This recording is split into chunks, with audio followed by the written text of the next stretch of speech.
Mlada Slovenija, podmladek Nove Slovenije, je v Kamniku pripravil okroglo mizo na temo podpore oziroma nepodpore zakonu o malem delu. Udeležila se ga je tudi nekdanja ministrica za delo, družino in socialne zadeve Marjeta Cotman. Stališče do predloga zakona je strnila z naslednjimi besedami. Zakon o malem delu vodi v dosmrtno delo, jemlje pravice delavcem po zakonu o delovnih razmerjih in stvarja težji socialni položaj tako študentov, še težji socialni položaj študentov, upokojencev in brezposelnih. Upokojenci bi naj imeli primerne pokojnine, študentje primerne štipendije in brezposelni redno zaposlitev.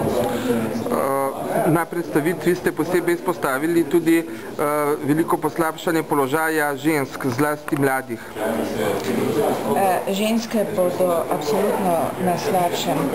Po Eurostatovih podatkih smo v Evropski uniji na prvem mestu po zaposlenosti žensk in zato me še posebej skrbi položaj žensk v malem delu, ker se bo njihov položaj absolutno poslabšal, ne bodo imele ne porodniške, ne bolniškega dopusta za otroke in seveda brez vseh pravic, ki izhajajo iz zakona o delovnih razmerjih. Tudi predvsem mislim na samohranilke, starejše ženske in seveda tudi ostale ženske, ki bodo še bolj ekonomsko odvisne od svojih partnerjev.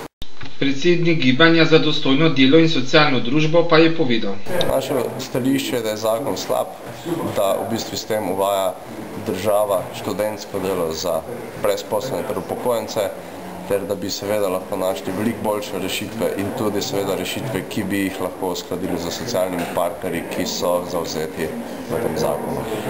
Nam lahko predstavite morda kakšno stališče glede ureditve študentskih servisov, ker v tej kampanji se velikokrat izpostavlja, da študentski servisi nekako bogatijo na račun študentskega dela.